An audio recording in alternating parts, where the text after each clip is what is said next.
झारखंड के इतिहास है, जब भी कोई तेज तर्रार महतो नेता सामने आता है उसका मर्डर हो जाता है या तो रास्ते से हटा दिया जाता है। एक लाइन उसका उत्तर ले लीजिए। कंपनियां, कुछ फैक्ट्रियों का भी नाम आ रहा है कि लोग वहां से भी लोग फंडिंग कर रहे हैं कि आप इस पार्टी का, इस नेता का विरोध करो। ऐसा क्यों देखने में? इतना समय नहीं है कि वो क्या कर रहे हैं नहीं कर रहे। जो जेन्युइन चीज़ है उन मुद्दों पे मैं बात करता हूँ। जो समाज मेरे सामने आके बात रखेगा, अपना ज्ञापन देगा, उस समाज की बात को हम लेके आके उठाएंगे, तब हम थोड़ी जातिवादी के नेता होंगे। लेकिन जब अपने समाज की बात हम उठा देंगे तो हम जातिवादी हो जाएंगे। तो 2050 में जब इतिहास लिखा जाएगा, निर्मल महतो निर्मल मुर्मू बन जाएगा और विनोद बिहारी विनोद तिवारी या विनोद केरकेट्टा बन जाएंगे। कोई नेतृत्व करने वाले नहीं, उनको बोलिए ना, छोड़िए ना। वो एक नेतृत्व उनको कहा जाता है जिनके नाम से भीड़ हो। बिल्कुल। अभी एक उन्हीं के पार्टी के लोग हैं जो एक तरफ समर्थन कर रहे हैं, दूसरे तरफ विरोध कर रहे हैं, और विरोध वो अपने नेता का नहीं कर रहे, विरोध सिर्फ आपका कर रहे हैं। जोहार, नमस्कार।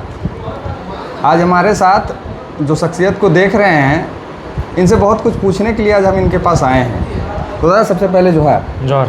अभी आज एक जो अभी सोशल मीडिया पे जो गाली गलौज वाला माहौल बना था, तो आज एक नेत्री हैं, आज चूँकि वो FIR कर दी हैं कुछ यूट्यूबर। सोशल मीडिया हम नहीं चलाते हैं, हमारे हाथ में मोबाइल है, इसमें कहीं फेसबुक नहीं है, यूट्यूब का ऐप है।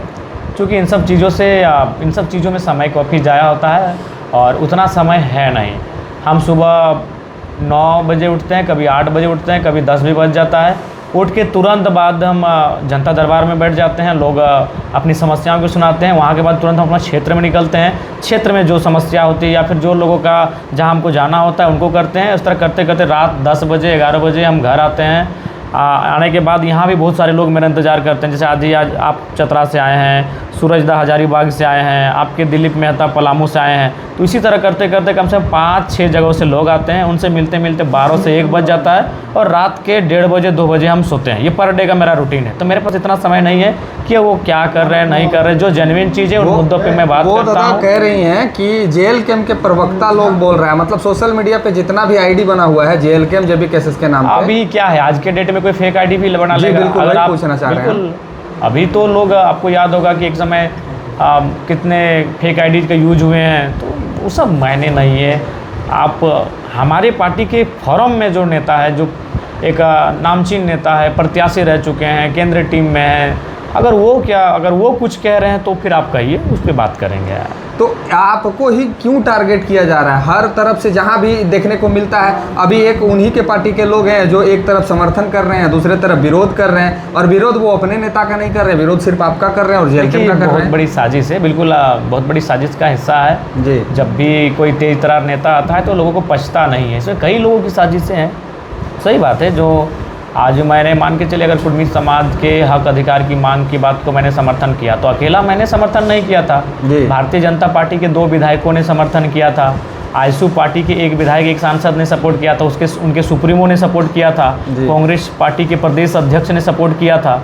तो आप अगर कोई नाराबाजी कर रहे हैं, कोई विरोध प्रदर्शन ही कर रहे हैं, तो आप तमाम उन नेताओं को रखिए। आप जरा मतों को सिर्फ जाके केंद्र में रख रहे हैं, तो इसका मतलब स्पष्ट है कि आप विधायक हैं और आपके ऊपर लोग अभद्र भाषा का प्रयोग कर रहे हैं, आपके ऊपर टिप्पणी कर रहे हैं, और वही जब उनके सुप्रीमो का बारी आ जाता है, उनके विधायक का बारी आ जाता है, तो वो अपने विधायक को भैया बोलते हैं और सुप्रीमो को दादा बोलते हैं, और हमरा पार्टी के नेता लोग को आपको वो भाषा का प्रयोग नहीं करते हैं। तो ये भेदभाव क्यों उनके नज़र में? वो सब है अपने आप को जो सो कॉल्ड बहुत ज़्यादा पढ़ा लिखा मानता है, लेकिन धरातल में उनको हर चीज़ में काफ़ी पिछड़ा है, जिसमें अभी कुछ झारखंड को उनको सीखने की ज़रूरत है, समझने की ज़रूरत है। ऐसे लोगों पे बहस हम लोग करना उचित नहीं समझते हैं, वो उनका विवेक है। झारखंड के जो पुरोधा रहे हैं उनके ऊपर भी ये लोग टिप्पणी कर रहे हैं। मैंने आज से 20 दिन पहले एक इंटरव्यू दिया था, जिसे मैंने साफ कहा था कि अभी समय है, बहुत सारे आंदोलनकारी जिंदा है, खासकर धनबाद बोकारो। चूँकि ओरिजिनल जो 1970 के बाद का आंदोलन रहा है उसमें धनबाद बोकारो गिरिडीह हजारीबाग का बहुत ज़ोरदार योगदान रहा है। तो मैंने बार बार वो आंदोलन का कहता हूँ कि अभी अपने इतिहास को लिख लीजिए, जिंदा है इतिहास। नहीं तो आज से 2050 में जब इतिहास लिखा जाएगा, निर्मल महतो निर्मल मुर्मू बन जाएगा और विनोद बिहारी विनोद तिवारी या विनोद केरकेट्टा बन जाएंगे। वही हुआ, 20 दिन के बाद गाली सुनना पड़ा उनको। जी, मैं आज बार बार कह रहा हूँ कि इतिहास अभी भी जिंदा है। इतिहास को आज भी कई लोग जिंदा हैं जिन्होंने आंदोलन को अपनी आँखों से देखा है। समय है कि ओरिजिनल इतिहास क्या है, आंदोलन कैसे होता था, कौन कौन लोगों की भागीदारी थी, किस प्रकार से भागीदारी होती थी, उनको तथ्यों के साथ लिख दिया जाए। नहीं तो आने वाले दिन निर्मल महतो नहीं रहेंगे, वो निर्मल मुर्मू बन जाएंगे। ये लोग मैंने झारखंड में रह के अपने आप को झारखंडी कह रहे हैं, और झारखंड को जिसने दिलाया उसी के ऊपर टिप्पणी कर रहे हैं। जैसे कि ये इसको थोड़ी कोई नकार सकता है। जो स्थान भारत की आज़ादी में भगत सिंह का है, उनके लहू का है, वही स्थान झारखंड अलग राज्य होने में निर्मल महतो का है। 87 में अगर निर्मल महतो का मर्डर नहीं होता, उनकी हत्या नहीं होती, उनकी शहादत नहीं होती, तो झारखंड राज्य नहीं बनता 2025 में बनता, 2040 में बनता, 2050 में बनता, 2000 में नहीं बनता। और वही सबसे बड़ा कारण था, चूँकि वो पहली बार वो इसलिए बार चूँकि वो पार्टी के केंद्र अध्यक्ष थे। उस समय 8 या 9 विधायक बन चुका था आपका झारखंड मुक्ति मोर्चा का। और उसके बाद पहली बार नेशनल न्यूज़ पे निर्मल महतो झारखंड मुक्ति मोर्चा का चर्चा हुआ। पहली बार राजीव गांधी जो देश के प्रधानमंत्री थे उनके कानों तक पहली बार पूरे देश ने जाना कि झारखंड अलग राज्य की लड़ाई हो रही है और एक बहुत बड़े नेता जो उस पार्टी के केंद्र अध्यक्ष हैं उनकी शहादत हुई है, उनको मार दिया गया है। तो ये था। और 2000 क्या, राज्य तो 1993 में ही आपको मिल रहा था, अब बेचा किसने ये सबको मालूम है। क्योंकि हम नहीं चाहते हैं कि हमारी आयु उतनी नहीं है, हमारा जन्म उस समय हुआ था 93-94 में, तो हम नहीं चाहते मेरे जन्म से पहले जो उस समय जो हुआ था उसको हम आज कुरे दें। निर्मल महतो की मौत हो गई थी 87 में, उनकी शहादत हो गई थी 87 में, और उसी दिन से तय हो गया था कि ये राज्य अलग होगा और बहुत जल्दी मिलने वाला था। 92, 93, 94 का समय, 93 का समय था, उसी समय झारखंड मिल रहा था। लेकिन उसी समय किन सांसदों ने नरसिम्हा राव जी की सरकार को बचाने में अपना सौदा किया, कितने रुपए में सौदा किया, ये किसी से छुपा नहीं है। उसी का एक कारण था, एक व्यक्ति जो कह सकते हैं सेक्रेटरी थे, पीए थे, जो भी थे, उनकी बेरहमी से हत्या हो गई थी, ये उसी कड़ी में था।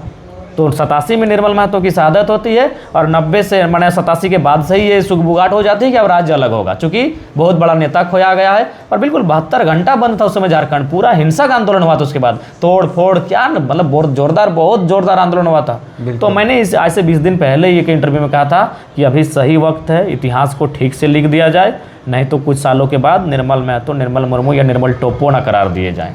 अभी आदिवासी संगठन का था, जैसे रामगढ़ में जो जुलूस जो भीड़ देखा गया, काफ़ी संख्या में लोग जुटे और बाद में कुछ लोग का स्टेटमेंट ये भी आया कि हम गलती कर दिए हैं, हमको माफ़ कर दीजिए। दूसरा एक तरफ ये देखा जा रहा है कि जो उस आंदोलन का नेतृत्व करने वाली जो 2 नेत्रियां हैं, कोई नेतृत्व करने वाली नहीं, उनको बोलिए ना, छोड़िए ना, वो एक नहीं दादा, एक नेतृत्व उनको कहा जाता है जिनके नाम से भीड़ हो। बिल्कुल, उनको बोलिए कि कोई किसी को एक सभा है, एक कार्यक्रम है जिसमें फलाना नेत्री आने वाली हैं, 500 भीड़ आ जाए। इसमें ये लोग कह रहे हैं कि इसमें बने व्यापक पैमाने पे फंडिंग कर रहा है कुछ लोग, और ये सकता है खराब संभावनाओं से इनकार नहीं कर सकते हैं कि आखिर विरोध का स्वर गूंज रहा है, उतने लोग एक जगह आ रहे हैं, तो निसंदेह कुछ बोल के लाया जा रहा है। तो सब हम यही तो नहीं समझ पा रहे कि विरोध तो सबका होना चाहिए था। नगेंद्र महतो जी का भी होना चाहिए था, चंद्र प्रकाश चौधरी का भी होना चाहिए था, तिवारी महतो जी का भी होना चाहिए था, इवन सुदेश महतो जी का भी होना चाहिए, लेकिन ये लोग किसी का नाम नहीं लेता है, सिर्फ आपका ही नाम क्यों ले रहा है? विरोध तो सबका होना चाहिए था, आंदोलन में तो सब आगे। इतिहास गवाह है कि जो फिर मैं जब बात करूं, यही अगर मैं जयराम तिवारी होता, जयराम सिंह होता और इन बातों को कहता तो लोग बोलते कि लड़का बढ़िया टू दी पॉइंट बात कर रहा है, लेकिन मैं जयराम महतो की बात कर रहा हूँ तो फिर लोग जाति कटघरे में लाते हैं। तो कुछ पल के लिए आप सोच लीजिए कि हम जयराम सिंह हैं या जयराम चौधरी हैं और मेरी बातों को सुनिए। बिल्कुल, झारखंड के इतिहास है, जब भी कोई तेज तर्रार महतो नेता सामने आता है उसका मर्डर हो जाता है या तो रास्ते से हटा दिया जाता है। एक लाइन में उसका उत्तर ले लीजिए। तो उनको भी मालूम है कि नागेंद्र महतो जी हों या बाकी जो नेता है और उसके सामने जयराम महतो अगर लाके खड़ा करते हैं तो क्या अंतर हो जाता है। बिल्कुल।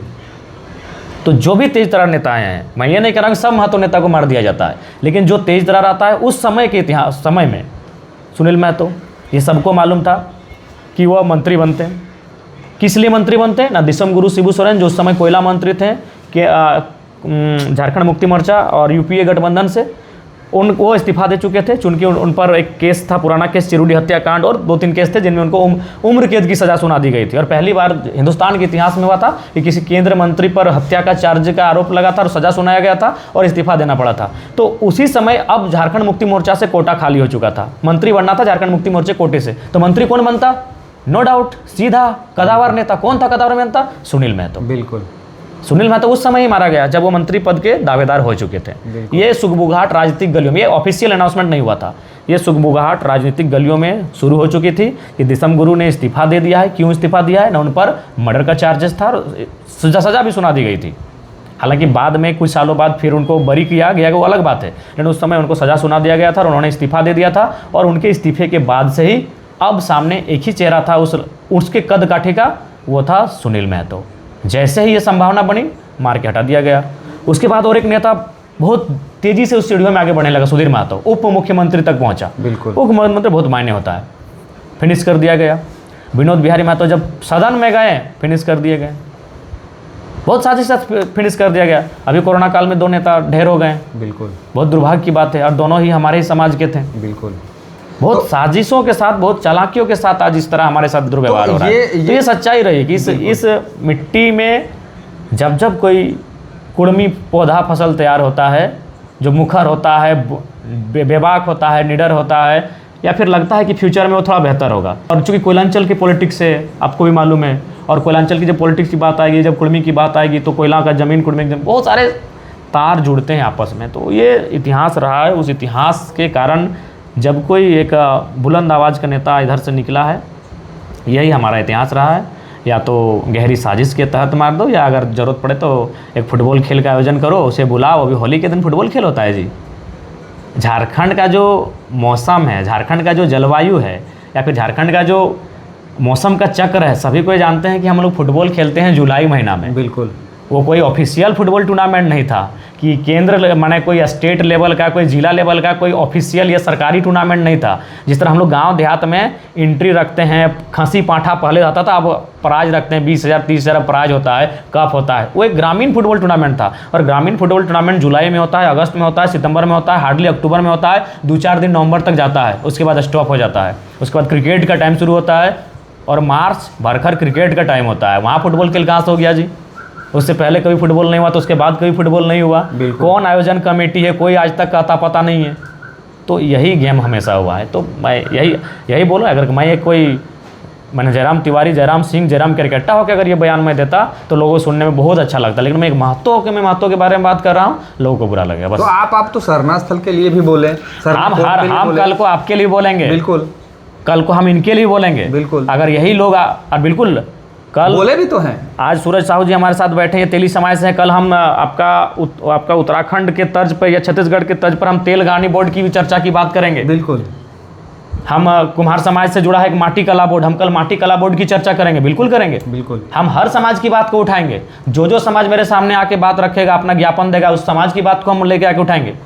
तब हम थोड़ी जातिवादी के नेता होंगे, लेकिन जब अपने समाज की बात हम उठा देंगे तो हम जातिवादी हो जाएंगे। एक चीज़ ज़्यादा समझना चाहेंगे आपसे कि अभी कुछ कंपनियां, कुछ फैक्ट्रियों का भी नाम आ रहा है कि लोग वहां से भी लोग फंडिंग कर रहे हैं कि आप इस पार्टी का, इस नेता का विरोध करो। ऐसा क्यों देखने मिल रहा है? इसीलिए ऐसा क्योंकि मैंने अपने कई भाषणों में कहा था कि कई फैक्ट्रियां, कई कंपनियां हमारे यहाँ तक पैसा पहुँचा दी थी, लेकिन हमने साफ मना कर दिया जी।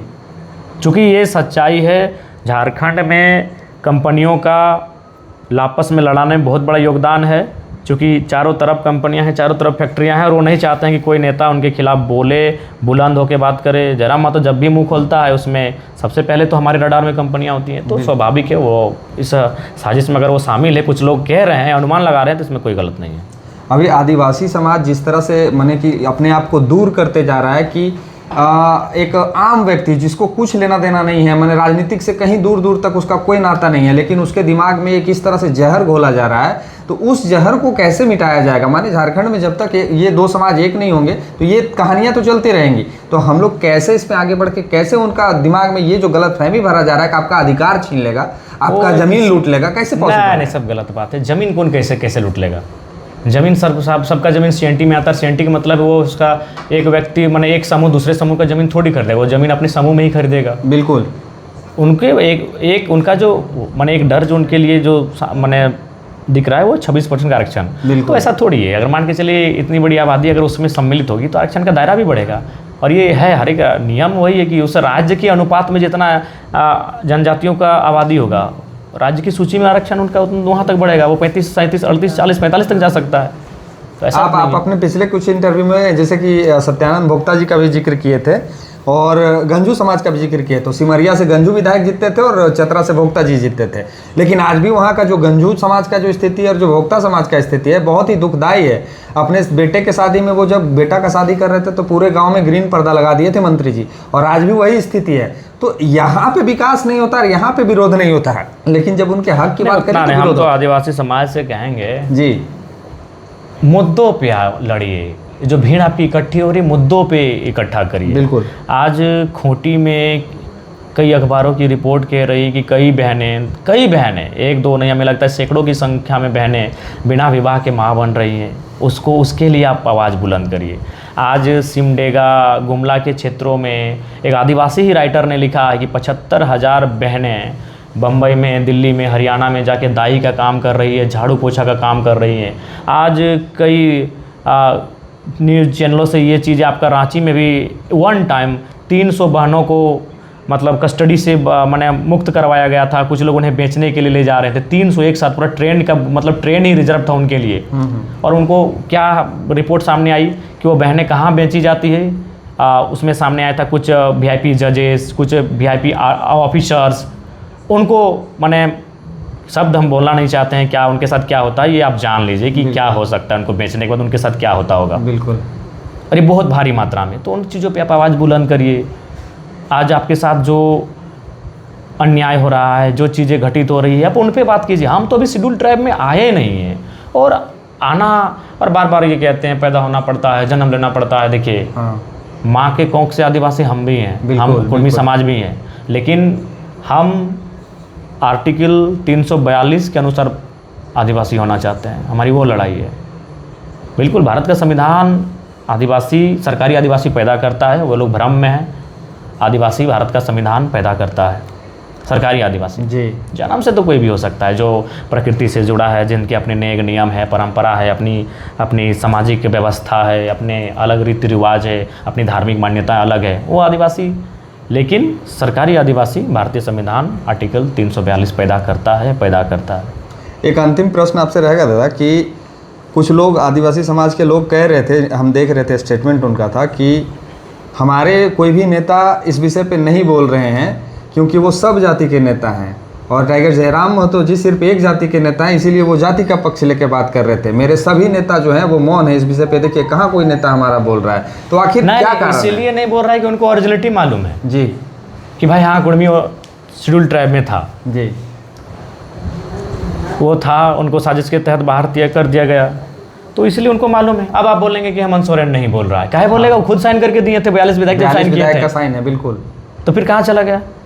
और हमको आज समझ में आ रहा है कि ये जो इस भीड़ के जो उसकार हैं, जो भी 2-4 नाम हैं, वो आदिवासी समाज के आदर्श हैं या शिबू सोरेन आदर्श हैं? रामदयाल तो सिंह, उनको सोचना चाहिए। रामदयाल सिंह मुंडा उनके आदर्श हैं या नहीं है? हौरो साहब उनके आदर्श हैं या नहीं है? बागुन सुमरई एक बहुत बड़े कदावर नेता कोल्हान के, वो उनके आदर्श हैं या नहीं है? सूर्य सिंह बेसरा उनके आदर्श हैं या नहीं है, जिस व्यक्ति ने अपने विधायिका छोड़ दिया? बिल्कुल। वो अगर वो लोग आदर्श हैं तो उनको जानिए। उन्होंने स्पष्ट कहा है कि हम कुर्मी समाज जो छोटा नागपुर के पठार में, पश्चिम बंगाल, झारखंड और उड़ीसा के हिस्सों में रहता है टोटमिक, उनका हम शेड्यूल ट्राइब होने का समर्थन करते हैं। कार्यक्रमों में उपस्थित हुए हैं, अपने आंदोलनों में उपस्थिति हुआ है, तो उन्होंने हमेशा समर्थन किया है। तो समर्थन उन्होंने किया है। और आज अगर आप उनके विचारों को नहीं मान रहे हैं तो इसका मतलब आप शिबू सोरेन के विचारों को नहीं मान रहे हैं। क्या संदेश दीजिएगा आदिवासी समाज को खास करके? देखिए हम तो उनको यही कहेंगे कि भाई भारत का संविधान सबको मांगने का अधिकार देता है। भारत का संविधान तय करेगा कि हम क्या हैं, नहीं हैं। भारत का संविधान को तय करने दीजिए।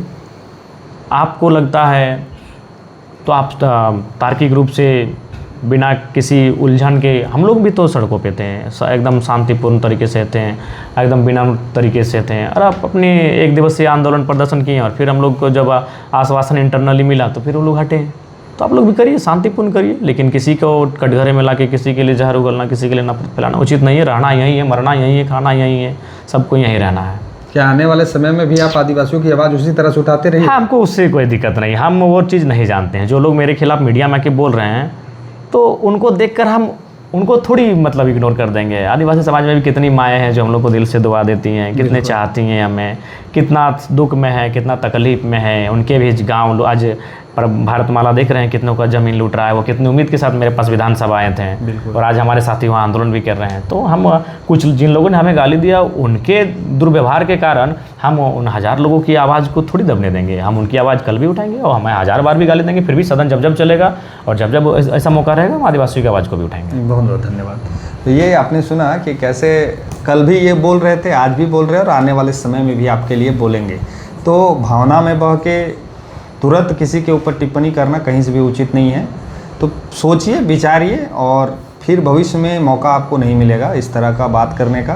काहे कि जो आपको झारखंड देने जा रहा है उसको स्वीकारिए, अन्यथा झेलने के लिए तैयार रहिए। 25 वर्षों से कुछ नहीं मिला, आगे भी कुछ नहीं मिलेगा। मिलते हैं किसी और वीडियो में। धन्यवाद।